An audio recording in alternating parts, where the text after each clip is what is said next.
Good evening, everybody. Welcome to the WGEO panel discussion at COP29 Blue Zone. Uh,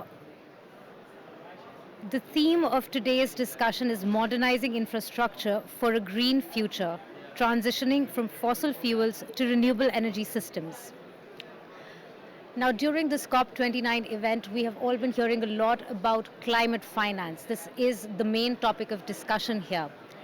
And when we talk about climate finance, we're talking about a lot of money going into the clean energy transition that we're seeing today. This transition requires, and the target that has been set is to triple renewable energy and to double energy efficiency by 2030. To get to this target, we are going to need a lot of financing, for example, in integrating not just renewable energy into the grid, but we're also going to need infrastructure changes to the fossil fuel existing apparatus that is there. We're also going to need a lot of investment in energy storage. And we are going to need regulatory frameworks, incentives, and policies that can mobilize financing for all these infrastructure changes.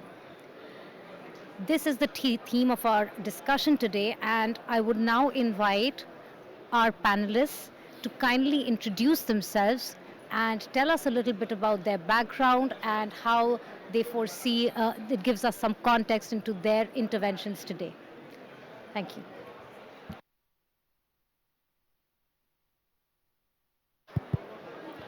Thank you very much. It's a very pleasure to be here and a very good opportunity for discussion for a very important topic as we have been since the beginning of COP.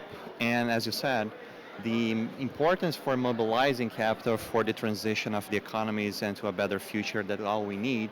And especially when I'm going to say here from my perspective, my name is Konrad. I am the responsible for the Directorate of Sustainability at the Eurasian Development Bank. And I think I'm going to be like in a complementary fashion with my colleagues from the private sector on the companies, on the corporates. So we are a financier. The Eurasian Development Bank is a regional financier located in Central Asia. We have 6 member countries, and we are very focused on core infrastructure financing. And since we were founded in 2006, so we are basically here talking about almost 19 years in a row. We're kind of not so old, a kind of young organization, but we're very, very important for working exactly with the private sector. So we're a regional financier that works almost exclusively with the private sector. So we look for project finance and especially infrastructure. And our legacy of our portfolio, our successful track record has always been much on the attention for renewable energy and energy efficiency and the transition. Transition finance is something that we really look forward, and we know how it's important to collaborate with the companies and other financiers, global legacy MDBs, national development banks, all the integrated fashion to look for how we can scale up and de-risk some important renewable energy projects that not necessarily are so easy to tackle, especially in a region like Central Asia that is still very dependent upon fossil fuels. If we look to Kazakhstan, Kyrgyzstan, Tajikistan, even though Kyrgyzstan and Tajikistan, they have more affordable or more resources to use hydropower generation, when we go to Kazakhstan, is on the other side of the spectrum, how it's necessary to speed up the decarbonization on the existing facilities, especially related to coal. And I think I'm going to be also be discussing a little bit more on this, how we do, and to the questions you're going to be asking us. But basically, I would say, just as a concluding remark on my introduction, we are going to be stating here a perspective from Central Asia, from landlocked countries, and how the collaboration with the private sector is crucial for, especially when we look for emerging markets in specific and in a region which is duly needing this support from the international community. Thank you so much.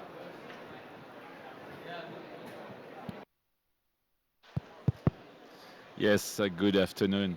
My name is Maxime Bureau. I work for 3M Company. You may know a 3M Company. We are incorporated actually in the United States. We are from Minneapolis. We are part of Dow Jones 30. And as the index, I mean. And 3M is a very diversified company, technology company. You may know us from consumer business. You see, I have a post-it note in my hand. It's very practical because you can summarize very quickly what you have to say. But we do a bit more. We do a bit more in the healthcare sector. We do a bit more. You maybe remember us from the respirators during the COVID. Um, but also we do a lot in the energy and transportation. And today, for energy, for example, we are concentrating a lot our, I will say, capital expenditures towards um, clean tech, but it's more on the clean tech in a sense for energy, for transportation, so climate tech, so to decarbonize, to digitalize, and I think that will be a good discussion today when we say about it, digitalizing or decarbonizing, for example, the grid, the energy grid, or the infrastructure. So our focus will be a lot on the five areas, if I may just quickly tell you, is towards the built environment. So for buildings, we have actually window film on certain number of technologies which are helping to be more energy efficient. That's one thing. You have something on energy, a grid, with sensors, with digitalization of the grid, but we do also films for solar films or for the wind, or the wind renewable energy. So wind blades, for example, you need to protect the blades to make them more efficient. And others quickly, we will be in auto a lot with aerospace or I say aerospace and automotive, for example, battery. And that's one subject where you are. Today, we work a lot with the OEM, so the manufacturers of cars. And the last two things quickly are actually carbon capture, where we are actually investing and making partnership on that. So that's very interesting in direct air capture mainly. And the last one is hydrogen. I think a big topic here during this COP. So that's what we are. We are 55,000 employees in the world, 3M, 25 billion company in terms of turnover. And now we're in Europe. I'm based in Europe. So to your subject, energy transition and regulatory, I'm based in Brussels, where I'm leading indeed for Europe, Middle East, Africa, our government engagement. So we are working with regulator. We want strong regulation, but they have to be smart in order to be efficient, and so then we can reach the objective we have. Thank you. Thank you, Maxime. Thank you very much, first of all, the organization for the invitation to the Association of Energy Engineers being here in this panel. My name is Javier Cervera, and I'm representing the Association of Energy Engineers. Headquarters are in Atlanta, and we have more than 70 chapters in United States and around the world. I'm the president of the Spanish chapter. From 49 years ago, we are certifying professionals in the energy sector. We have the contact of the engineers for this all kind of projects in energy that I think that we are going to talk in this panel. About me, I'm specialized now in the last 5 years in the maritime sector, in the previous one in the electricity and natural gas sector, like producer, distributor, etc. And now with my specialization, I think that we can talk about this heavy transport, like is maritime. We have to know that near 30% of the emissions comes from the transport, and fully it's petrol currently, and we have to convert to other fuels. Some of them will be electrified, and others is quite complicated. We are going to use other like vectors like hydrogen or derivatives, but we have a challenge there to improve the grids, to improve the renewables, to change petrol for electrifications or for derivatives from the electrification like is hydrogen or synthetic fuels. Thank you so much. And I think we have a very balanced panel today because we have someone from the financing side, we have someone from the policy government perspective, and then we have someone with technical expertise. And I think it's going to be a very interesting discussion. So I'm going to start with Conrad. And I'm going to ask you to kindly make your intervention and give us a bit of background and what your main ideas are with regard to the topic that we have today. Well, thank you very much again. And yes, I think this is a very important topic as we have, as you said, a very diverse or complementary viewpoints from different regions as well, and not just global, but also from Europe, from Latin America, from Central Asia. I also personally I was experiencing Latin America and the US in the last few years that I was working on, but always on the private sector and with the financial markets. So always supporting the sustainability integration for the decision making of investors.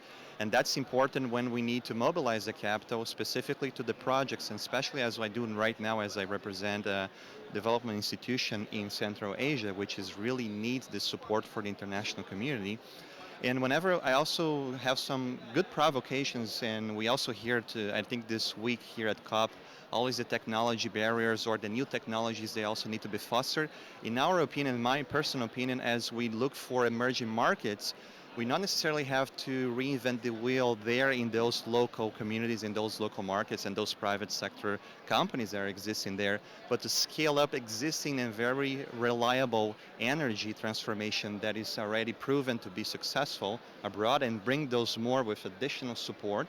And as I was saying in the beginning, how we can do this to de-risk those renewable energy projects. And I'm emphasizing here renewable energy as in Central Asia we have more than 50% of the countries that are members rely on the footprint coming from renewable from fossil fuels, from existing grids and existing, especially coal and other not so green, I would say, models of energy, right? So this is one point. The other point, of course, is when we, in my expectation, when we need to do this, how to mobilize more the capital is always the question, because we have the policies, we have the policies being developed, we have the NDCs of our countries in the region. This is a perspective from Central Asia as I'm providing. But how to we can get the other financiers, especially from those industrialized countries that they were already industrialized in the past, and they're also how they can contribute to accelerate the transition from those other emerging economies that not necessarily can do all the scope and to do this only on their own with the limited budgets that they have, like in our bank, as an example. We have many renewable projects and other transportation and agriculture, all that are very important, very hard to abate sectors on the footprint of those countries like Kazakhstan, Kyrgyzstan, Tajikistan, and even in we go to Russian Federation or we go to Belarus, all of our member countries. Those are very important to have the support to really make them more bankable. And this is how we also can provide the support on the technical side. So we have a technical assistance fund to do that. We can partner with other UN agencies. We can also partner with other financiers that can co-finance those projects. But as I was saying, in our bank, we don't have the sufficient capital yet to tackle all the demand that is in the horizon here for the construction or the renovation or the modernization of facilities in our Central Asian region. So we have more demand, which is great, but only ourselves we cannot do that, and we cannot just walk alone. So when we have the other financiers of international development banks, national development banks as well, and inclusive the commercial banks to really incorporate this and do this in co-financing, because we work with the private sector, so this is even more easier, I would say, to tackle with the interest from the private sector when you have those other incentives with grants, with concessional loans, which is also very good for the starting phase of the projects.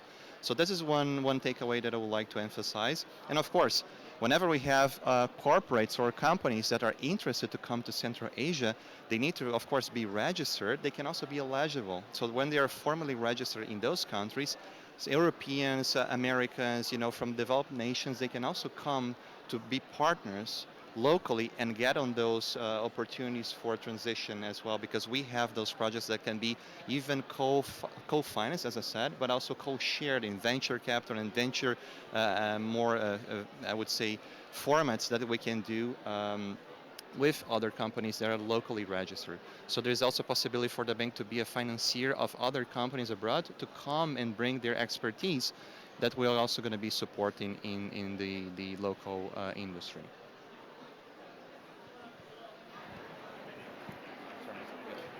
Thank you so much, Conrad. And I think the key takeaway was, again, like you said, that there is a major need for bringing together different sources of financing together to meet the major demand that is required for the refurbishment and modernization of the infrastructure in Central Asia.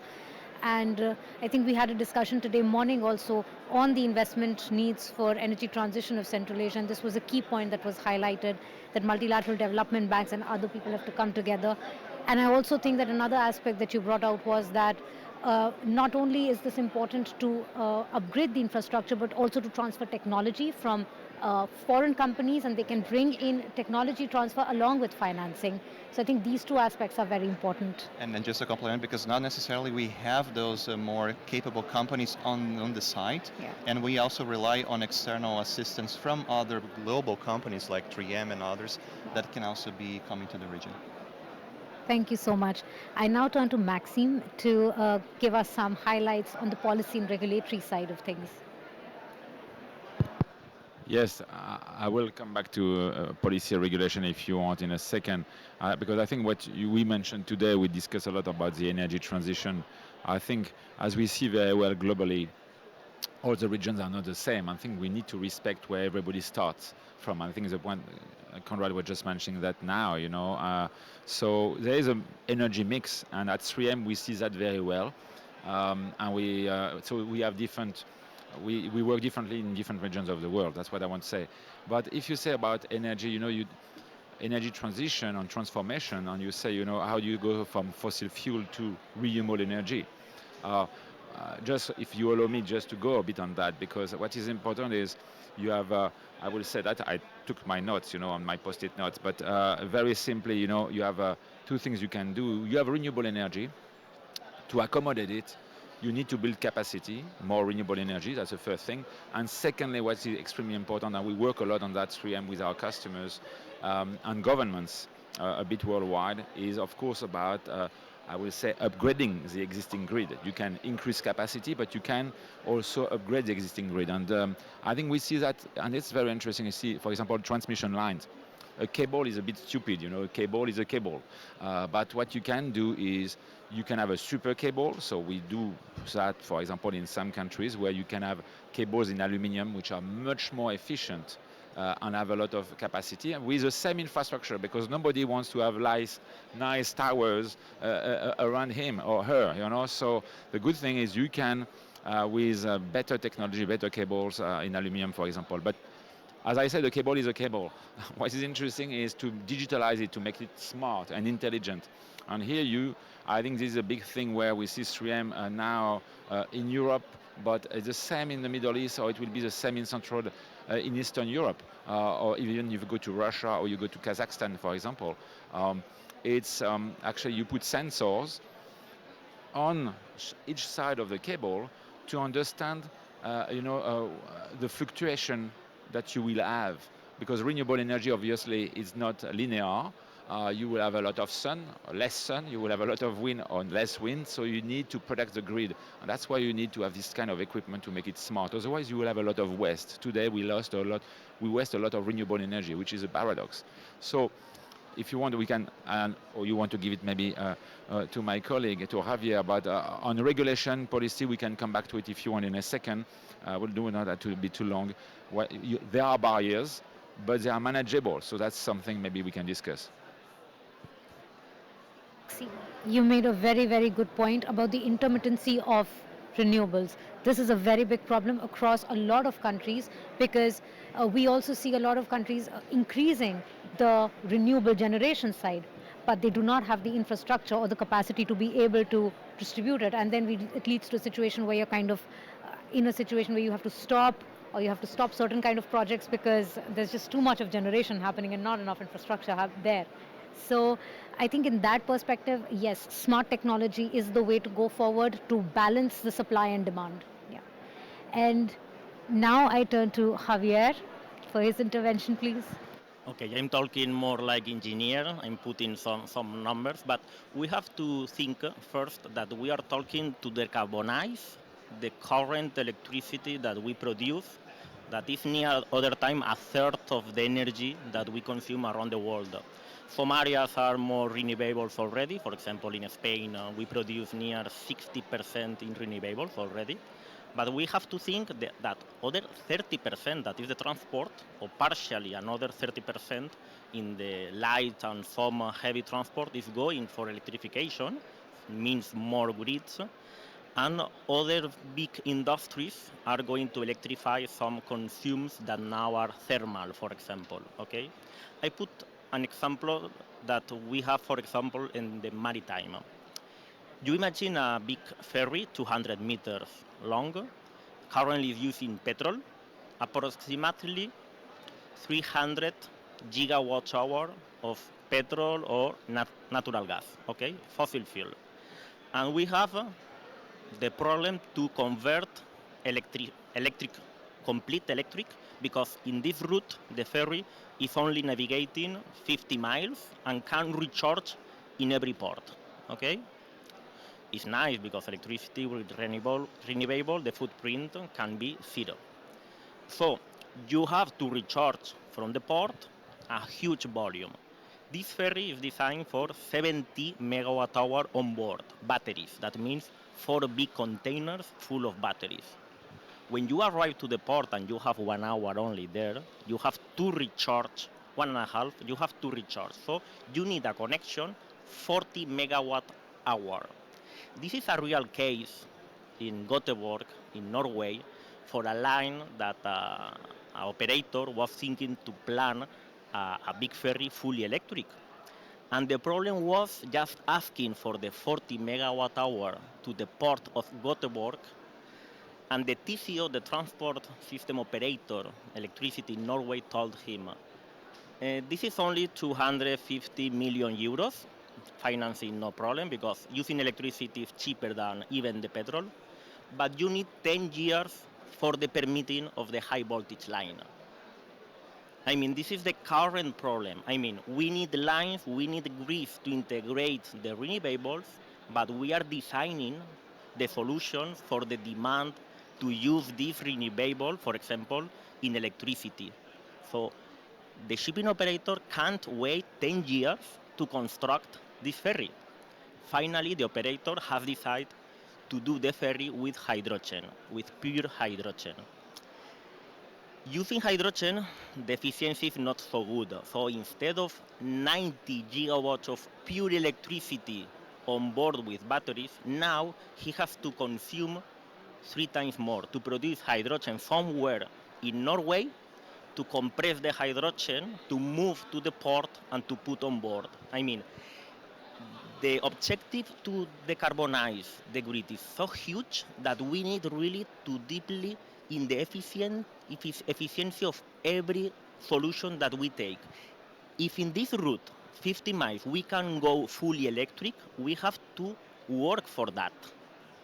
If not, finally you need 3 times more renewable somewhere, not in the port, on the grid, somewhere to produce the hydrogen to move to the port. This is the example really on the market now that we have in my sector on the maritime, thinking on the solutions, the engineers, but we need that this permitting, this regulation advance a bit to be prepared for that. Not only to integrate renewable, we need to integrate the new demand that we are accessing to the grid. Thank you so much, Javier. And I think you made a very relevant point and also highlighted with your the anecdote that you gave that we talk a lot about electrification and we talk about greening the end use sectors, transport being one of the major ones. But in reality, when you go to do it, it is massively technologically, there are many barriers to it as well. And getting it done from a regulatory perspective, the actual person and the companies that are doing it are facing quite a few issues in that respect. Despite the fact that we have all these targets set in our policies to promote electrification of end use sectors. So that's very interesting. Um, Looping in the point that you made about the prices, I'm going to ask Conrad from the finance side a question on that one. How do you think, what are the measures that can be taken, or how do you perceive um, costs, the competitiveness of renewable energy costs compared to fossil fuels? And if you want to add the perspective of Central Asia here, it would be great because we're decarbonizing here to a large extent. We're trying to do that in Central Asia. No, absolutely, and I would just take extending the example like from Central Asia again. What the bank has also been fostering to modernize and to transition. So the key message again that we need to see more and more, and it's not all the MDBs, they're looking for transition finance and to work with the legacy or existing grids and existing coke plants, and that is really polluting and really carbon intensive. So it's also something that we are discussing closed forums between the MDBs, and they have their own exclusion lists, and how those exclusion lists is not just a single piece of paper, is really means to see how they will also help the transition of those, especially emerging economies. So in our bank, we cannot afford to be like from one day to the other, to really not be supporting those existing coke facilities and coke plants, for instance, in Kazakhstan, to be financed by maybe other banks that are not so stringent on their sustainability safeguards, for instance. And that's what we're doing in the bank. So we really consider this is crucial material for our bank to support.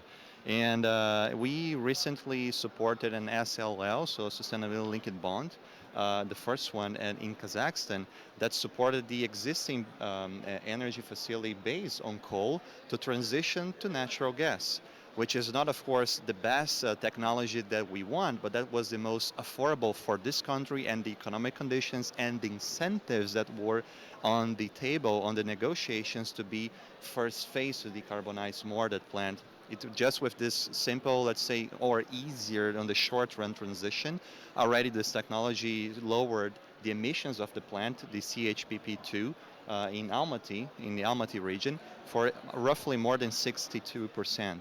So from the existing, of course, much more intensive energy capacity from that existing plant. And of course, the energy capacity, we're talking here how we can increase more the energy generation. This example also brings more 500 megawatts for safety, for energy security for the region and the city. But of course, we wanted to do as a step ahead, how can we transition that even more to be fully green and aligned to Paris Agreement? So we are the bank, we want to be having our portfolio aligned with Paris Agreement. If I have this project in my portfolio for the next 5, 10 years, it's not going to be aligned.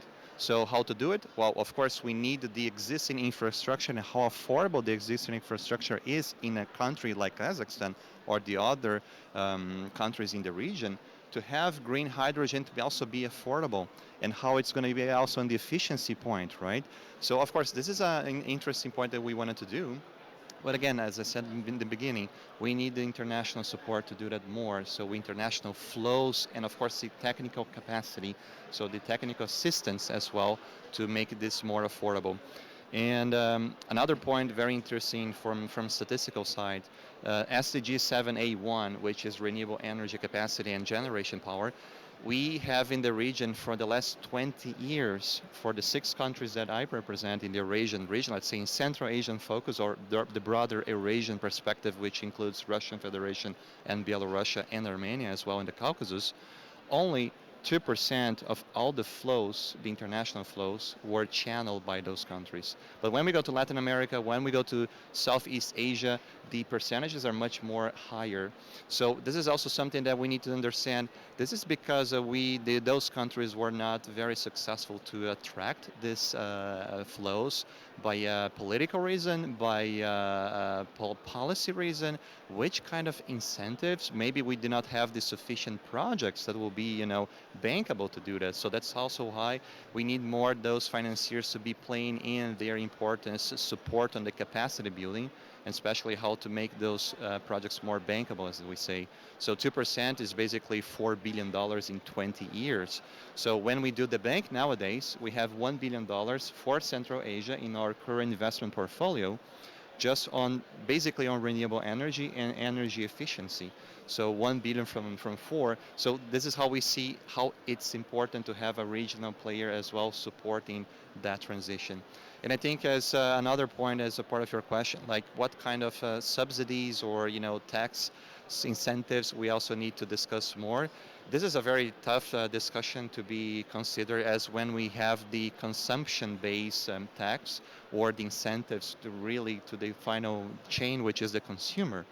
This is how more sensitive is to maybe redirect that, or from the not so downstream but upstream as well, how we can also try to get maybe other financial incentives or other I don't know, policy incentives that will channel more those investments to support this transition from fossil fuel subsidies to more projects or more subsidies for renewable energy projects, especially in the critical initial phase, which is we wanted to de-risk those projects to be successful. That's also a call for a better integration and coordination between those countries that we have in the region, and of course not just in Central Asia. This is like a broad discussion. If you look the tracker, which is also public, the information on all these fossil fuel subsidies that we have in major countries, this is always a very important question, and we need to play with the what kind of better incentives will be applicable for each region and for each country. In our case, in Central Asia, is very, very aligned with the existing grids and existing power plant facilities. For instance, this example of Kazakhstan always being the good one to say because it's the most intensive country in terms of CO2 in the energy sector, based on its legacy dependency on the Soviet era of coal plants that still operates in the country. But of course, the country is really speeding up to transition that more with the international community. Thank you so much, Conrad. That was very insightful. And I think I take away from one of the key things that I take away from what you said was the need for international support and for regional players to come up because the financing need is very high. And at the same time, also a need on the government side to have the right device and design the right incentives to be able to mobilize this kind of restructuring and to lower costs. So, uh, with that, I am just going to come to Maxime and also ask you that how can the existing power grids in the larger scheme of things, how can these be upgraded to accommodate higher levels of renewable energy? And what are the, on the government side, if you could give me an idea about that, what can be done? Yes, and it's a bit linked to your question a bit before, and it's a very good one, and it's a good segue to what Conrad was talking when he was talking about public banking banks and how we can have mobilize private money. Um, and to your question, so here, how do we also mobilize public money?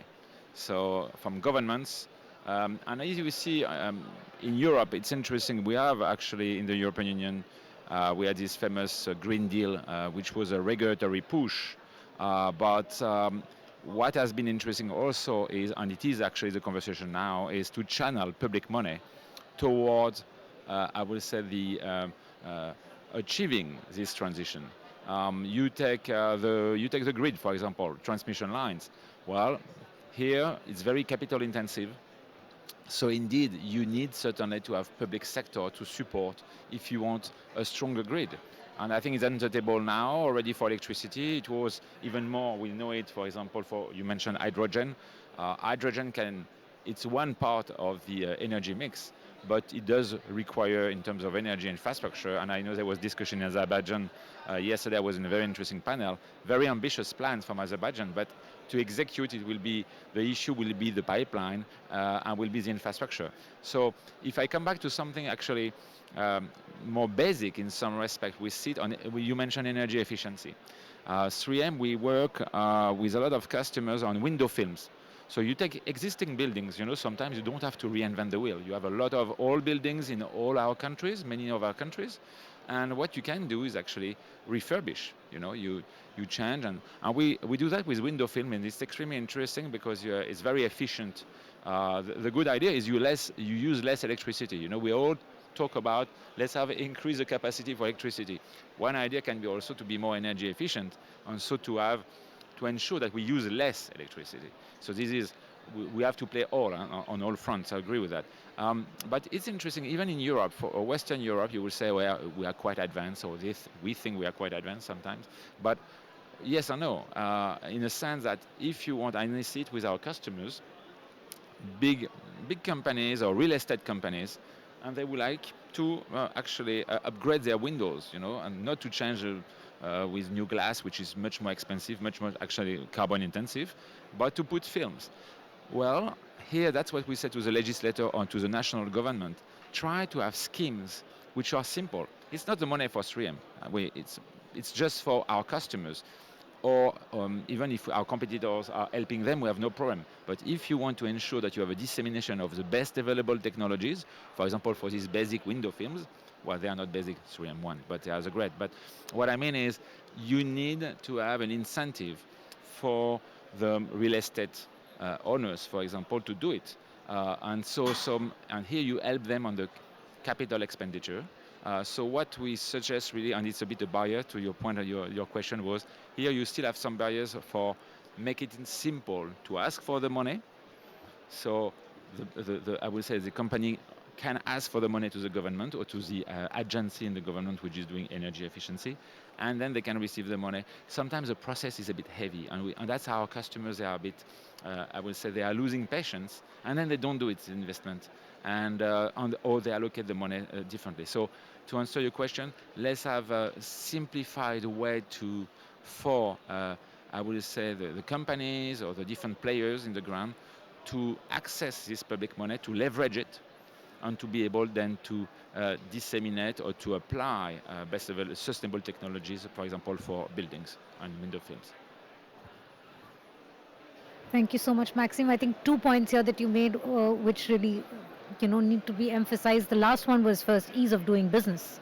That is extremely important because a lot of investments are lost for the simple reason that investors do not want to work in an environment where it's difficult to work. So, having the right government institutional framework which allows easier licensing procedures, more incentives is important. And the second point that you made was that often we focus a lot on supply side but not enough on the demand side management. So demand side management can play a very critical role in improving efficiency and also helping to adapt to the new system of renewable energies which we are trying to integrate. And you have to, as you say, to surf on what you just said. We have to ease people to do green business. Yeah. We can have all the COP, all of us, we come to the COP. I come to the COP every year. It's great. But we need to simplify for doing green business. That's absolutely true because at the end of the day, this COP29 is about climate financing. And financing is going to come from the private sector. So we need to allow them to do the business. So that's true.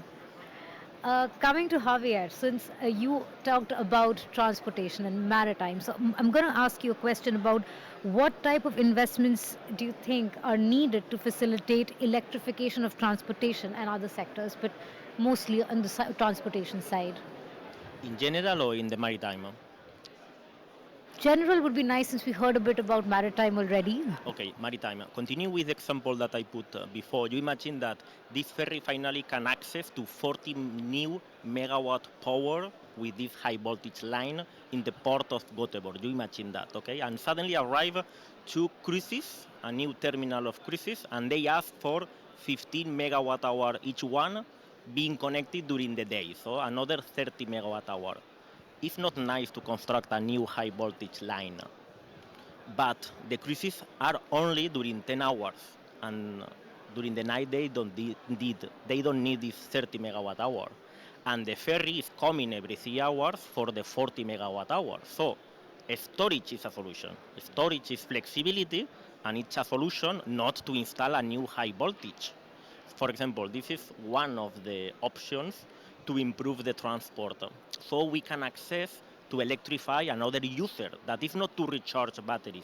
It's a cruise. It's to use electricity instead of the auxiliary engine while they are docked all day on the port, for example. And if arrive a container ship and is doing the same, with more batteries, you can access to the same cable, 40 megawatt hour, charging or using this electricity to the storage during the night and using during the day for the ferry, for the cruises, and perhaps for a container ship. And we have a nearest solution that we don't know it, electric cars. I mean, I have one electric car from 6 years ago, and now my electric car is at home. 75 kilowatt hour battery. It's not possible to use with the grid. Why? When I bought the car, I asked the owner of the branch, please, I want to do the vehicle to grid. I mean, to play with my battery, with my home, to storage the electricity from the panels that I have at home. but I'm sure that very near the use the owners of these cars, the branch, will access the consumers to use this flux of energy from the car to the house. In the moment, 90% of the time, the car is stopped, but the resource and the storage is there. And usually it's stop it and connect it to the grid in your home or outside in offices when we install more recharge points, for example. So storage is the necessary complement to not be crazy installing high voltage lines or grid because the investment is so huge that we need to be other time efficient, like I said in the beginning of my exposition. So much, Javier. And I think this discussion ties in also very well with what Maxime said because we need to find ways. And not we talk about typically energy storage on a larger scheme of things when we're talking about the grid and things like that on a macro level, but even on the individual level, this is extremely important. Storage will play a critical role in our lives, even when you want to use something like electric vehicles. So that was a very interesting point. Uh, Given that we have very limited time now, I'm just going to open the floor if anybody has any questions. Otherwise, there's one question. Thank you.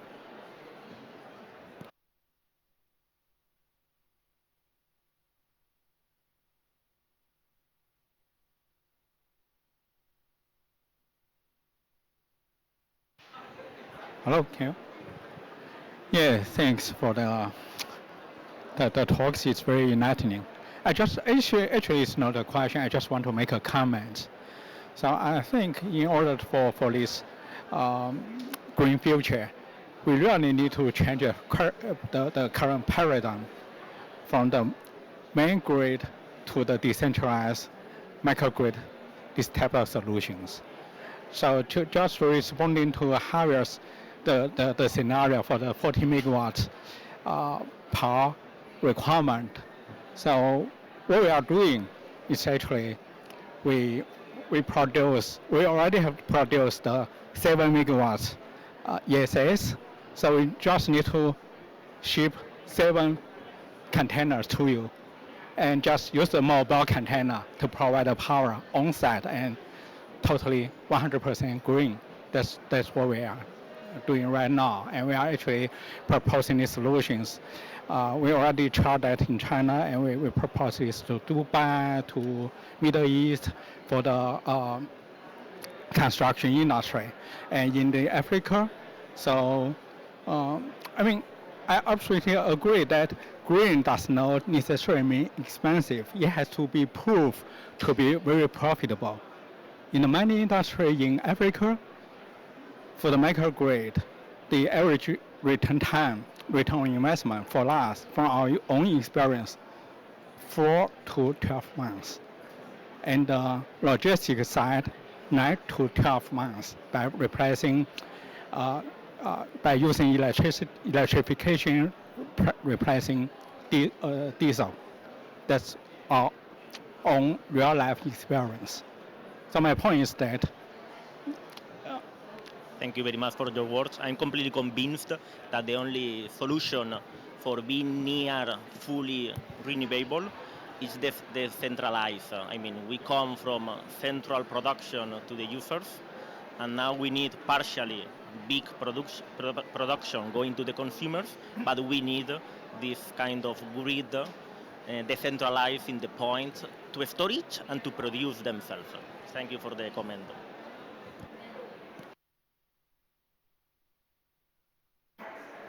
Any other questions from any of the participants? Okay, with that, then I think I'm going to finally summarize the key points of our discussion today. One was, I think, the bankability of projects and getting together financing and the different types of financiers, working also with local partners to expand the technological know-how, technology transfer, financing transfer that's needed. I think that applies to Central Asia, like Conrad mentioned, but also to across the board to other regions as well.